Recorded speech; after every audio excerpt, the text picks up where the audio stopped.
he's gone native. They think he's a kind of prophet. They do, or he does. It's one more failure, and you will find yourself alone. Who are you to know what can be done? Nothing is written.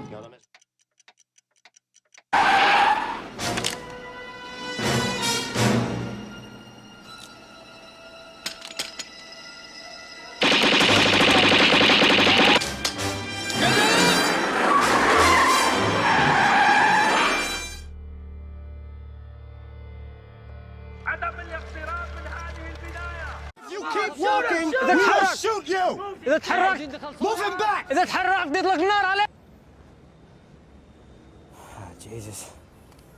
أشهد أن لا إله. Trying to fill it with sex, but it only makes things worse. I want you to be my teacher. I want to kill my ego. Discipline, Rami. It's a muscle. It's 2020. They don't want a man like me anymore. They want a man like you. A man who feels a little bit like a woman, but is still officially a man.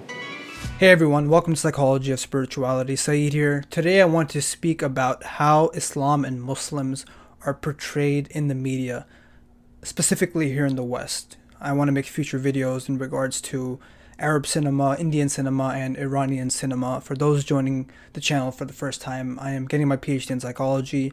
I research religion and spirituality, and I'm also a huge film fan, and I'm linking some videos related to film.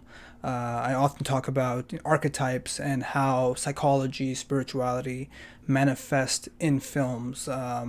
So for this episode, I want to speak about the development of how Muslims are portrayed from the silent era to the golden age of Hollywood, to post 9/11 war thrillers, to modern day diversity Hollywood, where they're really making some efforts to try and embrace diversity. Secondly, I want to delve into the psychological research, which is what I always do in this channel, is I talk about research and science, because that's very important for us to understand whether these films, these stimulus that we're watching, whether it's all in good fun, just popcorn entertainment, or whether these media portrayals are having serious repercussions on the psychological health, not just of Muslims, but of soldiers also, and also bridging that out to public policy. Lastly, I am going to zero in on 4 depictions of Islam, which I feel personally have done the best job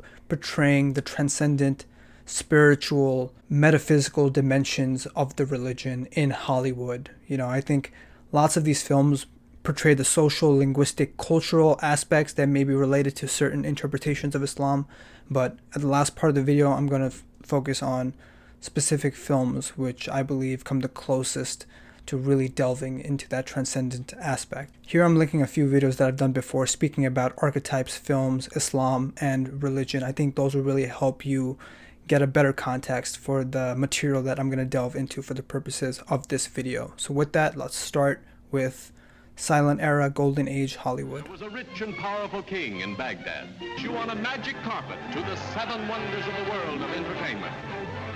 The murderous dancing doll. The amazing flying horse. The giant genie.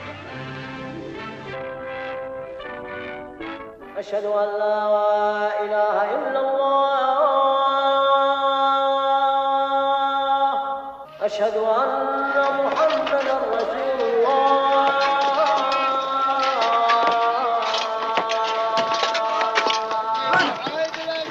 So I watched The Exorcist when I was about 7 years old. We didn't have any parental blocks in our home. And I think that intro right there really captures the zeitgeist of these decades as it relates to Islam. If you haven't watched the film, that intro pretty much signifies this anthropologist who finds this vessel, and in it is like this magical demon, which ends up becoming the Exorcist, the demon which possesses the character for the remainder of the film. So this period really depicts Islam through like a very esoteric, mystical, Orientalist tradition, with Mohammedans, as we used to be called. So it's kind of a fascination with this other world.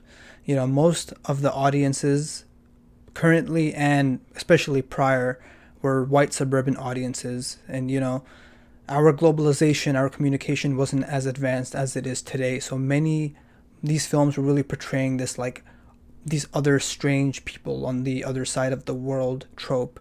Usually these films had a white protagonist, most famously in Laurence of Arabia. This white protagonist was getting to know these Eastern traditions.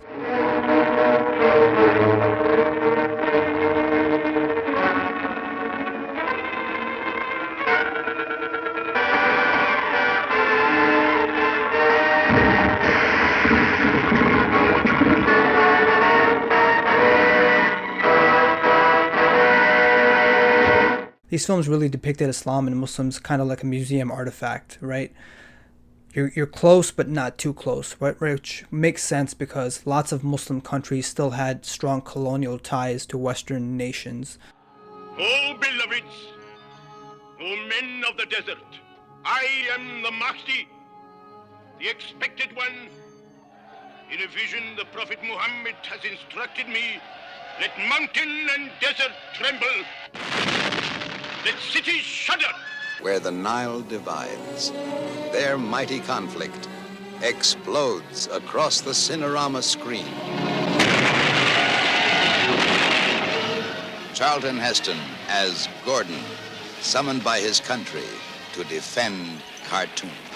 Laurence Olivier as the Mahdi, summoned by a vision to destroy it.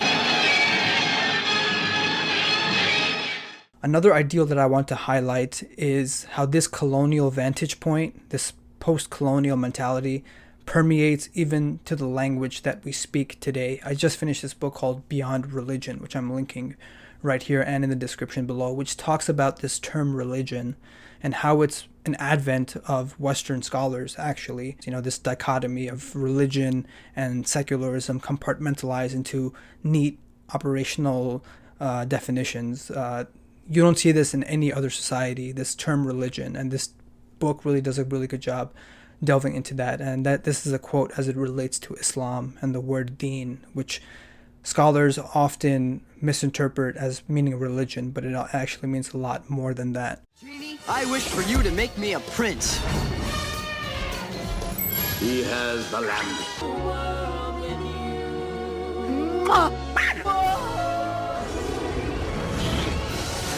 Keep your hands and arms inside the carpet. We're out of here! So Aladdin, we all love Aladdin, is probably the most famous depiction of this like mystical otherworld phenomena trope that we see in Hollywood. We all love this movie, right? Robin Williams, Gilbert Gottfried. But I think it's funny, and I think it's also interesting that this film, Aladdin, takes Arab culture and mixes it with Indian culture, which growing up here you saw all the time. This is a video by Chips 1001 Arabian Nights, which does the same thing.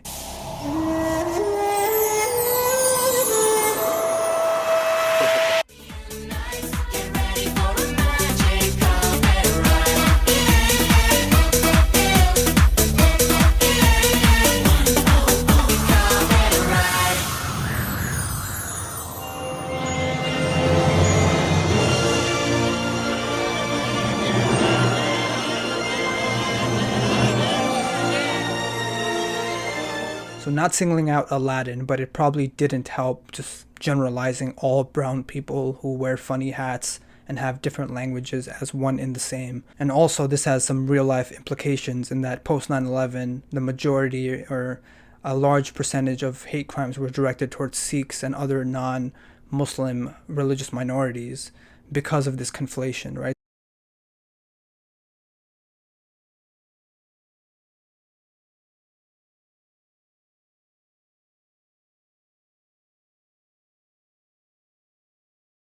So now let's get into the action-fueled 80s.